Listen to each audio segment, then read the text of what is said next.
찬미예수님 보나쌤입니다. 이번 시간에 준비한 작품은 주님공연 대축일 작품입니다. 지난번 설문조사에서 업로드해 주었으면 하는 작품 가장 표가 많이 나온 것이 주님공연 대축일, 주님 세례축일, 설 명절, 그리고 연중시기 순이었어요. 댓글로 또 가능하면 순서대로 다 올려주면 좋겠다는 의견도 있었고요. 그래서 우선 주님공연 대축일 작품 먼저 올려봅니다. 제 영상을 시청하시는 분들 중에 제대 장식을 오랫동안 해오신 전문가 분들도 계시겠지만 이제 막 시작하는 분들을 위해서 가능하면 전례에 대해서 짚어드리고 그리고 난 후에 작품도 안내해드립니다. 작품에 있어서도 초보자도 따라할 수 있도록 쉽게 구할 수 있는 소재 그리고 디자인으로 합니다. 그 점을 참고하시면 좋겠습니다. 제가 이 유튜브 시작한 지가 이제 1년이 아직 안 됐습니다. 그래서 작품을 쭉 한 번씩 한다고 했어도 제대로 여러분들께 소개해드린 부분이 좀 미비한 부분도 있고 해서 올 한 해도 다시 또 시작하는 마음으로 저도 초보자 또 여러분들도 초보자분들이 함께 하실 때 가장 편안하고 또 소통이 될 것 같습니다. 네, 그래서 우선 전래 꽃꽂이를 하기 위해서 꼭 필요한 요소가 있는데 그것은 우선 꽃꽂이를 잘하느냐 못하느냐 그거 이전에 첫 번째 1년 전래 주기는 어떻게 돌아가고 있는지에 대해서 정확히 알고 있어야지만 다음 주 주일에는 어떤 전래를 내가 표현해야 된다는 것을 미리 목표를 알게 되겠죠. 전래력에 대해서 정확히 알 수 있도록 지난번에 말씀드린 것처럼 전래력을 꼭 구매하셔서 그걸 참고하셔서 꽃꽂이를 하셔야 되겠습니다. 그리고 두 번째는 그 전래에 대한 배경의 성서 말씀을 먼저 읽고 묵상하는 것이 우선순위예요. 그래서 그걸 먼저 하신 후에 말씀을 어떻게 표현할 것인지 그 작품 구상에 들어가면 되겠습니다. 그래서 이 작품 구상은 먼저 기도가 들어가면서 그 기도에 어떤 소재를 어떻게 표현할지 연구하시면 되겠습니다. 이 작품 구상을 할 때 소재는 어떤 것으로 선정하며 색상은 이런 것들도 다 그 전래에 맞게 하기 위한 그런 요소들이에요. 형태는, 디자인은 어떻게 할 것인지, 크기는 또 어느 정도의 크기를 할 것인지 이런 것들도 제대의 크기라든지 그 전래의 성격, 대축일인지 아니면 그냥 주일인지 뭐 여러 가지 내용이 있겠죠. 그래서 거기에 적절하게 맞는 작품을 제작하면 되겠습니다. 주님공연 대축일은 성탄 후 1월 2일에서 8일 사이의 주일이 되는데 동방에서 온 삼왕, 동방박사라고도 하죠.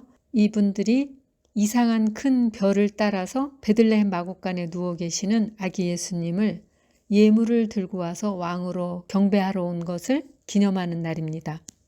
제대 앞에 구유를 제작할 경우엔 주님공연 대축일에 사막만 내 모시면 되는 경우가 많습니다. 특별히 꽃이 시든 경우가 아니면 이 삼왕은 모든 민족과 언어를 대표하는 상징으로 예수님께서 오시기 전 구약시대에는 하느님은 유대인들만의 하느님이라고 생각해 왔었지만 메시아 예수님이 탄생하시면서 하느님께서는 온 세상의 모든 이의 하느님이시라는 것을 드러내기 위해서 이 삼왕이 등장합니다. 제대 앞에 주님공연 대축일을 표현하자면 세상에 자신을 드러내신 예수님을 표현하고 그리고 그 삼왕이 준비한 예물, 황금과 유향과 몰약 이 세 가지를 표현해 보려고 합니다. 이제 그러면 장식을 시작해 봅니다. 먼저 42cm 높이의 콤포트에 폼 채워주고요. 아래 반장짜리 투반에도 폼을 세팅해 줍니다.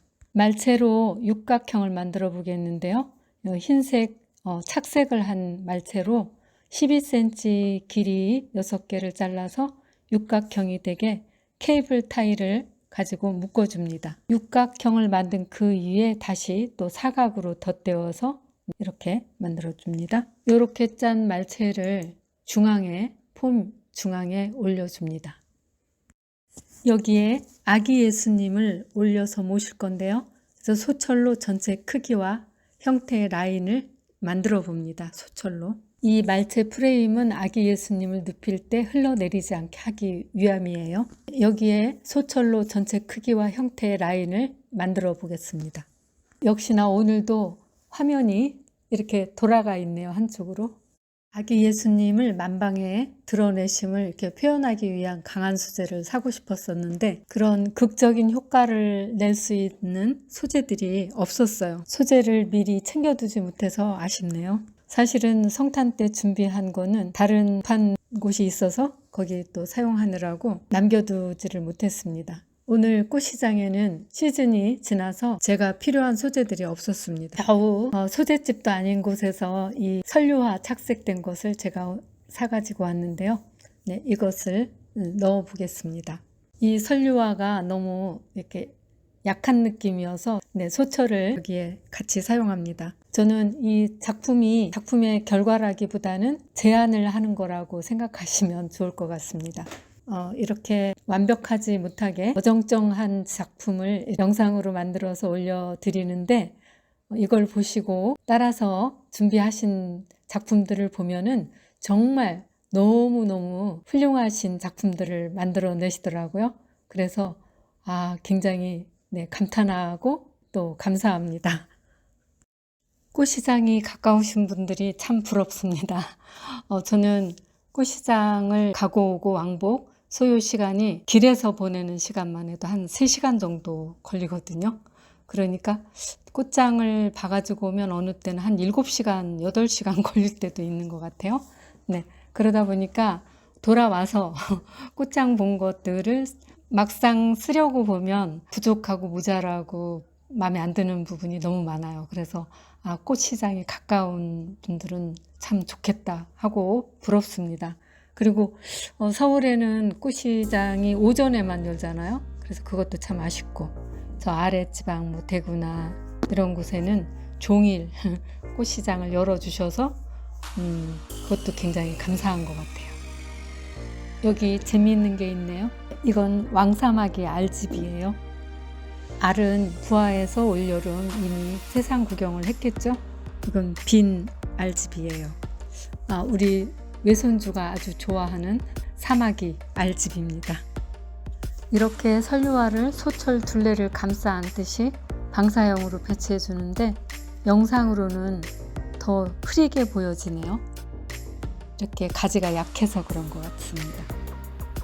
영상 파일을 노트북으로 옮기는 과정에서 실수로 제가 삭제한 것인지 중간이 없어서 보여드릴 수가 없어요. 네, 그냥 이렇게 영상을 보면서 설명을 드려야지 되겠습니다. 소철과 설류화 중간에 부족한 부분을 신종 아스파라거스 프리저브드를 이용해서 사이사이 전체적으로 메꿔 주었습니다. 이 중간중간에 넣은 흰 꽃은 헬레브루스입니다. 작품을 다 해체했기 때문에 이렇게라도 설명해 드리는 것을 양해 바랍니다. 네, 저 네모 부분에 폼 반장을 놓고 안개를 꽂아 주었었는데요. 이 부분은 황금과 유향과 몰약을 그린 그 예물을 표현해 본 것입니다. 참 왕이 준비한 예물 중에 황금은 금속 중에 가장 귀하면서 변하지 않는 영원함의 의미를 가지고 있는데 최고로 높은 왕께 드리는 변하지 않는 믿음과 충성을 뜻한다고 합니다. 그리고 유향은 감람나무과의 향나무로 주로 향수의 원료로 사용하였다고 합니다. 아기 예수님께 하느님의 아들임을 고백하고 또 흠숭의 일을 갖춘 행위라고 합니다. 구약에 하느님께 제를 올릴 때 향을 살라 향을 맡으시고 기뻐하시며 축복하시는 바로 그 향이 유향이라고 합니다.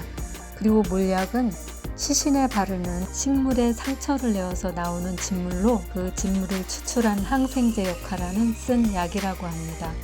예수님께서는 하느님의 아들이시면서 또 참 사람이심을 고백하는 의미로 이 몰약을 드렸다고 하네요.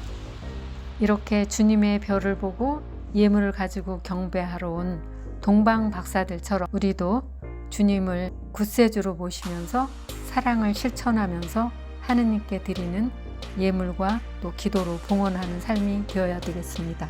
다음 시간에는 주님 세례 축일 작품을 가지고 여러분 찾아뵙겠습니다. 오늘도 끝까지 함께 해주신 여러분 감사합니다. 아직 구독하시지 않으신 분은 내 영상이 마음에 드시면 구독해 주시고요. 또 좋아요 그리고 알림 설정도 부탁드립니다. 감사합니다.